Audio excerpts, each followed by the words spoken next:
Hello YouTube, my name is Charlie Barcia. I decided to cook for the family tonight.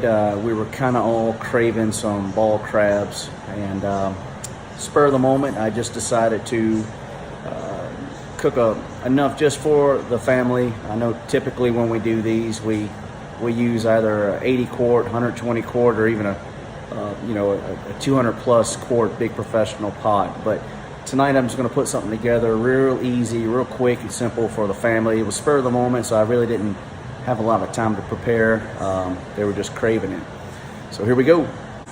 All right, so first off, in Arizona where I live now, we do not have access to the live blue crabs that we typically boil down south. So out here in Arizona, I just do the next best thing, and I go and buy the frozen. You got snow crab here, and then you also have your Dungeness crab as well. You can tell the difference because the Dungeness crabs are stubbier, little meatier, whereas your snow crab are your longer, skinnier crab. So this is just enough for me and the family. It's not a whole lot. I like to separate it all before I start to boiling, and typically you put in your corn and your sausage last because they cook quicker. Depending on the size of the potatoes, I'm going to put my potatoes, my mushrooms. I have a couple pieces of, I'll say a couple pieces, some little carrots in there as well, and then some peeled garlic. This is the size pot that I will be using tonight, and forgive me, I think that is a 10 quart pot. Like I said, nothing fancy, nothing real big.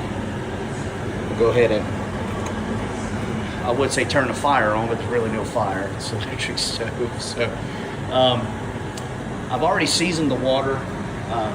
You typically just want to put enough water in there that it will just enough to cover, your crab and your corn, potatoes, and whatnot. So I've already seasoned it. Like I said, I started making this video, or I thought about putting it on video after I'd already seasoned the water. I have a lot of different seasonings because I love to do this stuff on the side. But tonight I'm using a half bag of this jack baked crab and shrimp boil. Of course, out here in Arizona, I have to order everything online, so I'm curious to see how this stuff tastes. So I'm using a half bag of this tonight, and I always add Zatarain's liquid boil to anything that I'm boiling. I mean, you just cannot go wrong. All this basically does is just add your heat. Just add your heat. So the water is all ready to a roll and boil right now. So what I'm going to do now is I'm going to go ahead and add my potatoes, mushrooms, garlic, carrots. I'm not going to put any onion in this tonight just because the onion displaces so much water. I wouldn't have a lot of room. So here we go. Alrighty, just dumped in my mushrooms, potatoes, garlic, and carrots. I'm going to set the timer for 10 minutes and let this stuff start cooking. Meanwhile, let's look at Toby and Billy. They love to see me cook. They're just waiting for something to drop on the floor. All right, it's been about 10 minutes. I'm gonna go ahead and put the corn and the sausage in and let it boil for about 5 minutes, and then we'll be ready to put the crab in. All righty, here we go. So just dump the corn and the sausage in. Like I said, it's gonna go for about 5 minutes. So go ahead and get that started, and be right back.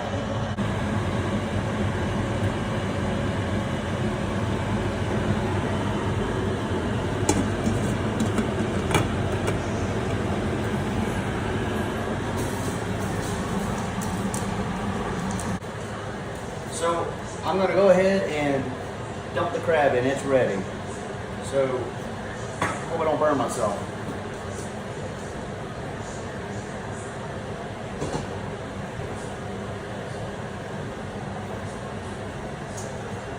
Now, once I dump this crab in, because they are frozen, the water is going to stop boiling.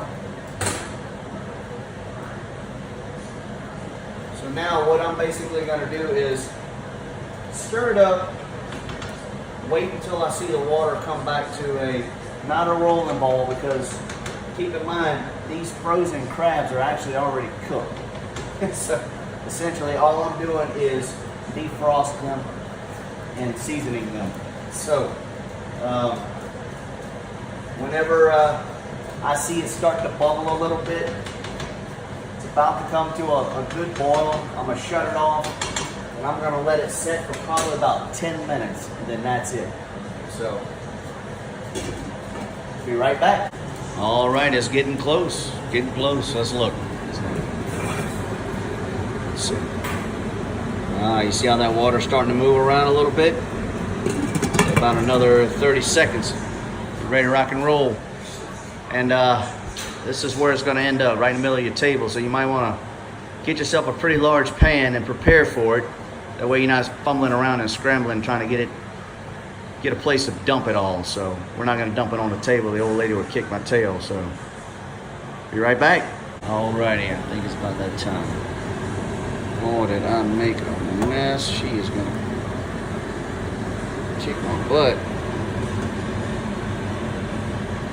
Anyway,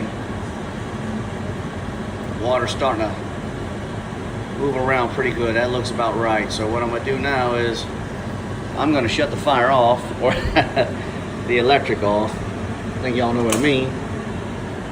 I'm going to go ahead and set my timer for, let's see, 10 minutes. Then I'll taste it periodically, just to, you know, see how it is. Alrighty. The only thing I can do to cool this pot down now is, it's not like outside. I can't squirt a water hose all over it or dump a whole bunch of ice in it, which I don't like doing anyway. But what I'm going to do is I'm going to carry it over to my sink, which I have some cold water in already, and I'm going to set the pot down in that cold water, and hopefully it'll cool it down enough to where it stops cooking. So here we go. All right, here we go. I'm going to set it. It's heavy.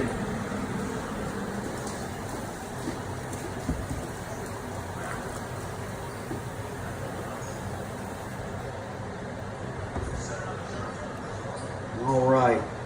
So I'm going to let it sit in here for a little while, enough to cool down, stop the cooking process. And we'll be back in a few. All right, so like I said, this video is spur of the moment. I didn't really prepare for it, but I realized that we have one of these, whatever these things are called. I never use it. This would be a good opportunity to use it. So I'm just going to basically spray the sides of the pot down. I moved the pot over to the larger side of my double sink as well. That way I can get all around it. And I'm basically going to sit here for a few minutes and just cool the pot, squirt the sides of it till it just stops cooking. Then I'll dump it out. I got about another 5 minutes. We'll be right back. All right, everyone. It's ready. It's the finished product. So it's enough for 3 people, probably a little more. But I just wanted to show everybody what it's, what it takes to make this for a small little family. You don't have to do a whole bunch of it, You can do it in your house. You might have a little crab ball smell for a little while, but it'll go away.